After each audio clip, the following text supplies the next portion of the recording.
Bien, bonjour, on va passer à au dernier groupe. Là, on va s'intéresser à un modèle, de l'entreprise Label Forêt, donc qui, commercialise des crédits carbone, tout en prenant en compte la biodiversité forestière. Et donc on s'intéresse à leur modèle qui s'appelle Risque Essence, comment, il fonctionne aujourd'hui et comment on va essayer de l'améliorer. Donc voilà, le 1er objectif, donc c'est tester, là vous avez actuellement, la carte du risque essence, pour les, régions naturelles forestières pour le sapin pectiné, donc ce qui est actuellement. On va tester ce modèle, proposer, des une échelle plus fine, pour affiner le modèle, sur la région naturelle, du Pays de Sceaux. Proposer des variables explicatives qui sont faciles à mesurer et à cartographier, donc pour quelque chose d'opérationnel pour l'entreprise. Et enfin, on va essayer de généraliser ce modèle, à d'autres massifs, forestiers et montagneux. Présentation du risque essence actuellement, il se base sur les cartes, de prédiction de Climessence, donc qui est produit par le réseau Aforce. Donc ces cartes-là, ils en utilisent 3, un modèle optimiste, un modèle intermédiaire et un modèle pessimiste. Et en fonction d'une pondération par la couleur sur chaque, heu région naturelle forestière, du vert, du rouge et du jaune, ils calculent un risque Climessence pour chaque, région naturelle forestière. Ce risque, est ensuite pondéré, pour avoir un risque moyen, qui combine les 3 scénarios utilisés et en y ajoutant, la vitesse d'évolution du déficit hydrique édaphique, qui est une donnée qui a été fournie par l'UMR Silva, on obtient un risque essence, pour 2050 pour chaque région naturelle forestière. Pour obtenir un risque essence, pour, 2040, parce que les propriétaires forestiers qui s'engagent avec la belle forêt, s'engagent sur une durée de 20 ans, donc à peu près à l'horizon 2040.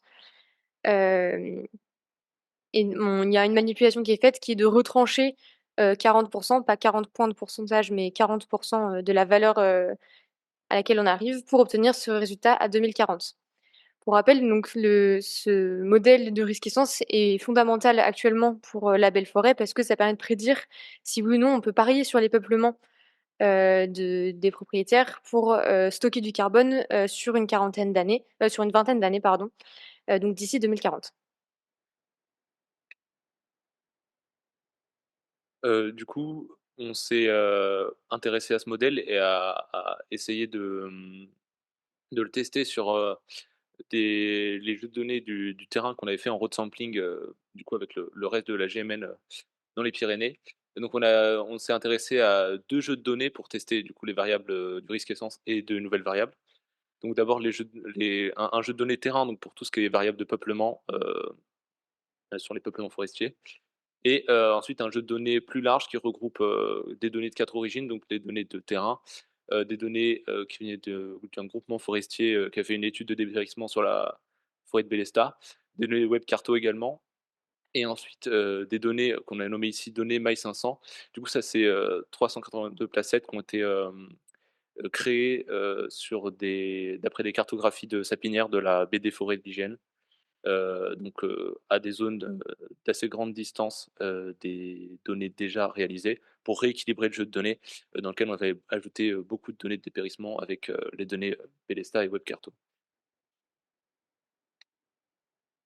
Du coup, on a commencé en analysant la réponse, la réponse du dépérissement à différentes, variables. Donc ici avec, l'exemple de l'altitude. Ça c'est une analyse qui a été faite, ça c'est un exemple d'une analyse qui a été faite, pour chaque variable a été testée de la même manière, donc on a sorti, ce type de courbe et ensuite on a analysé de la façon suivante. Là, par exemple, pour l'altitude, on observe, un plateau, dans le dépérissement, entre 500 et 1 155 mètres, puis une diminution du dépérissement, après. Donc les hypothèses qu'on peut poser, c'est que plus on monte en altitude, donc la température baisse, donc moins il y a de dépérissement parce qu'on rentre dans des, préférences écologiques du sapin et aussi que l'altitude n'est pas discriminante avant 1 150 mètres, pour des effets, de mortalité, les précipitations ou d'acclimatation des sapins à des contextes plus difficiles, dans les zones, plus basses. Mais alors, ça, c'est aussi quelque chose qui a pu nous faire écarter l'altitude, des, variables qu'on a conservées. parce qu'on s'est dit que c'était, trop, proche de nos données et trop proche du contexte uniquement pyrénéen et pas, généralisable à d'autres massifs montagneux.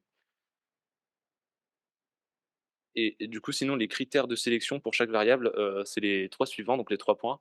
On avait des variables avec une AUC, élevée, donc l'AUC, c'est, il y a déjà d'autres groupes qui ont évoqué cette métrique, c'est l'air sous la courbe, des courbes, ROC. Donc en gros, c'est pour, savoir si un modèle, prédit bien a une bonne sensibilité, une bonne spécificité, donc par rapport si elle prédit bien les zones saines ou prédit bien, les zones dépérissantes.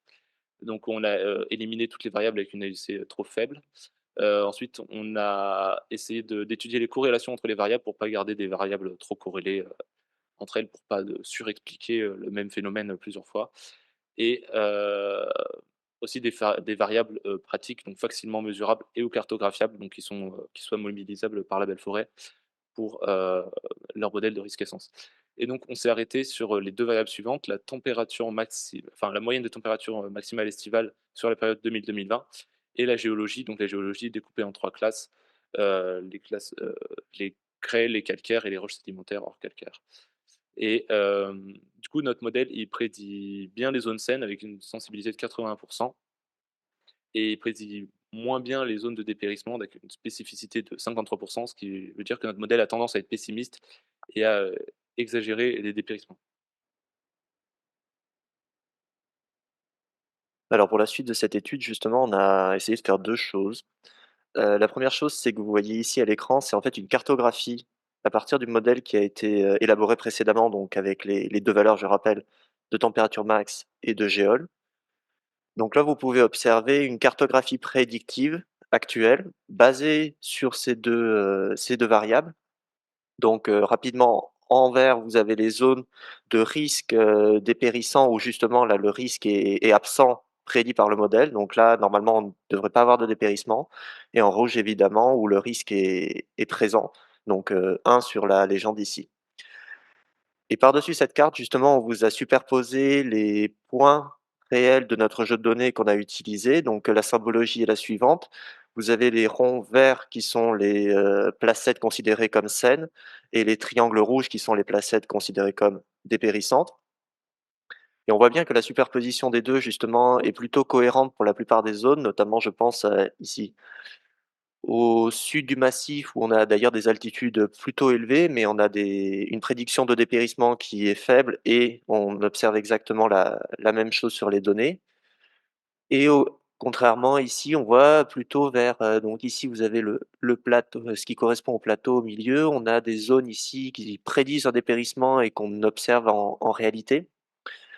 Ce qui est un peu plus, j là où il y a un peu plus d'incertitude, c'est sur la zone, ici qui correspond réellement à la forêt de Bellesta où en fait on a des placettes qui étaient prédites comme saines, mais qui sont dans une, pardon, des placettes qui étaient prédites comme, dépérissantes, mais qui en fait, sont des placettes saines.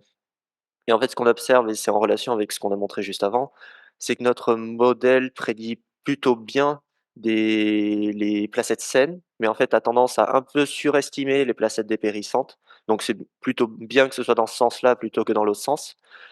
Mais dans la globalité, voilà, on voit que la carte est plutôt performante au vu des placettes qu'on avait et on a ce 60 de bonnes prédictions en faisant le ratio justement vert sur rouge. Et pour aller plus loin, justement, à partir de cette carte, donc là, ici, vous avez 2 choses. On vous a remis la carte sur la gauche de justement cette, prédiction de ce risque peuplement actuel, à partir du modèle.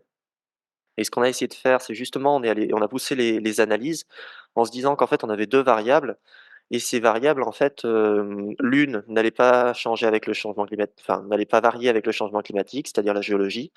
Par contre, on en avait une qui était la température maximale en été qu'on pouvait essayer de faire varier dans une certaine mesure et d'essayer de «prédire», entre guillemets, d'avoir un modèle très simple de prédiction de ce risque de dépérissement à une échelle de 1050. Donc pour ça, qu'est-ce qu'on a fait? On a essayé enfin, on a considéré, en se basant évidemment sur, les scénarios du GIEC, notamment le scénario RCP 4.5, de considérer, évidemment, c'est grossier, mais au moins une augmentation de plus de 2 degrés, à l'échelle du Pays de Sceaux, du coup, des températures maximales. Donc on a fait ça, on a fait le traitement statistique et vous voyez ce qui sort. Vous avez du coup la carte qui est exactement la même que celle à gauche de risque de dépérissement du sapin sur le pays de Sceaux, mais cette fois en considérant un horizon 2050 et une augmentation de 2 degrés. Et alors qu'est-ce qu'on observe? Ce qui était évidemment l'hypothèse qu'on pouvait faire. Si vous voyez que les zones en rouge, notamment les zones au niveau du nord-ouest ici, s'étendent. On a les zones en vert qui se concentrent de plus en plus vraiment vers les hautes altitudes qui sont, majoritairement au sud de la zone étudiée et donc du coup, les zones prédites où les conditions seront favorables selon ce modèle, aux sapins pectinés, du coup, se réduisent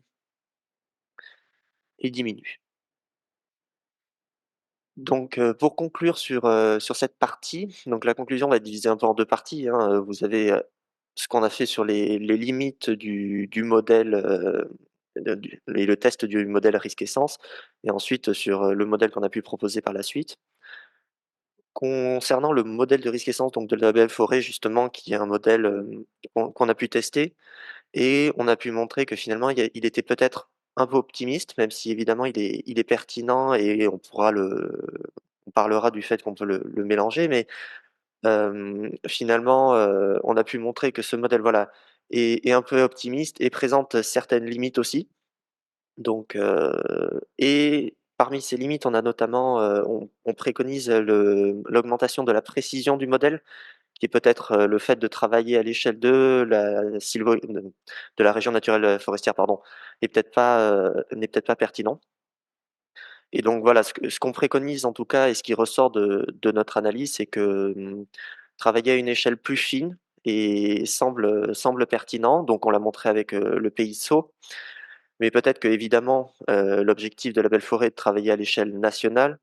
Donc, on peut imaginer que travailler sur chaque région naturelle forestière à l'échelle nationale et pour chaque essence est évidemment très compliqué et du coup, on propose peut-être d'essayer de travailler à des échelles un peu plus globales. Par exemple, la au GRECO, donc qui sont les grandes régions écologiques et qui normalement sont plutôt homogènes d'un point de vue, topoclimatique et qui sont moins discriminantes que moins précises que les RNF.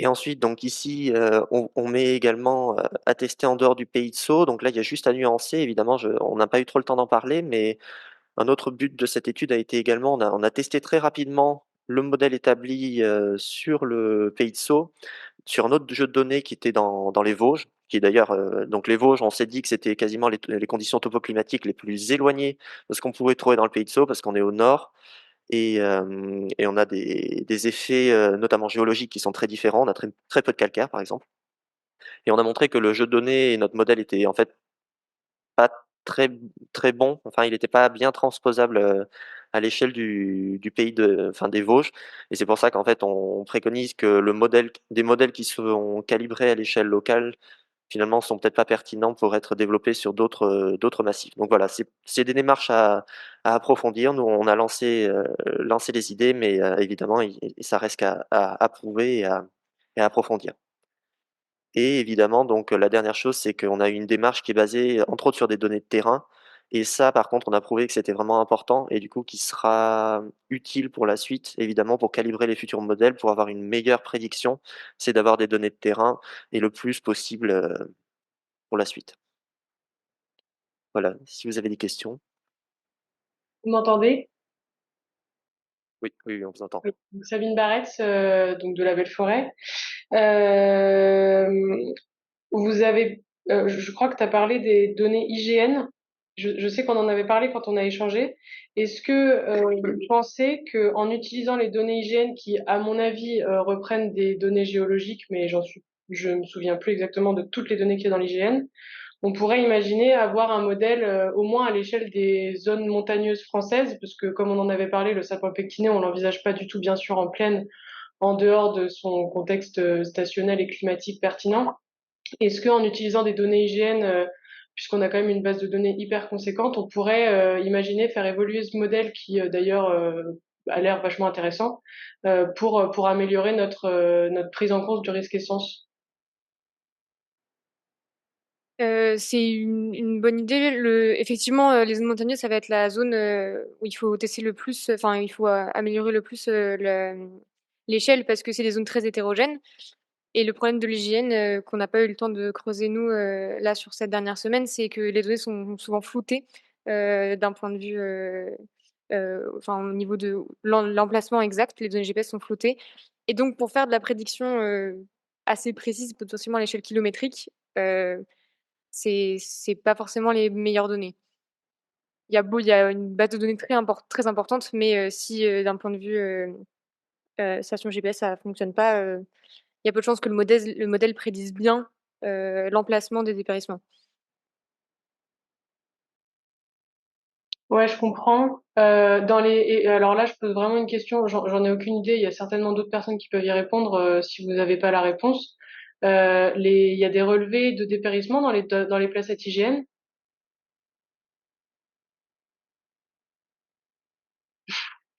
Silence. Non, il a des Alors, données. c'est le micro qui se promène, on est désolé. Il revient. Du coup, c'est une bonne question. J'avoue que je suis pas sûr qu'il y ait des relevés de dépérissement sur les placettes IGN. Ah bon, ben il repart le micro finalement, hein.